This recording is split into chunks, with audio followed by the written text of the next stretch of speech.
We all know the feeling of having gone to a social interaction and we said or did something that wasn't received well. Somebody had an adverse reaction. We might have experienced a micro invalidation, like they winced or pulled away or sighed or looked away or made an expression at somebody else, going, the unspoken words behind the expression where, oh, look at this guy, or what a dumb thing to say. Can you believe this person's saying this thing?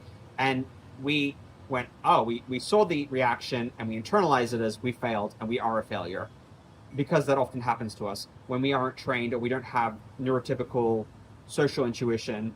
We don't know necessarily how to speak in their vernacular and act in the way that makes sense to them. So, or we miss cues, or we overshare, or we talk excessively about our interest to somebody who doesn't necessarily share our interest, and we're burdening them with that. Not to say that our traits are inherently flawed, but there can be a mismatch in communication styles between neurotypicals and neurodivergents. Not to say that this can't happen between neurodivergents, because it can. But that mismatch, the resulting lack of success or the adverse reaction, we internalize as a failure. We feel shame about it. And then the next day, or later on that day, later on that week, later on that month, we're still thinking about that incident. It's still replaying itself because of perseverative thinking, where our brain loops about and keeps returning to things over and over and chews over it. And that shame hangover can last years, if not decades.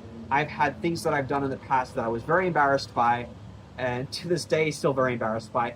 And I know now I can chalk it up to the fact that I was neurodivergent and undiagnosed, and nobody had necessarily schooled or taught me in neurotypical ways of communication, and I hadn't quite had the life experience to develop that capacity and to really realize. Now with hindsight, yes, I know these things and I can catch myself before I say and do things that could be disruptive or harmful or hurtful to other people. But then I didn't.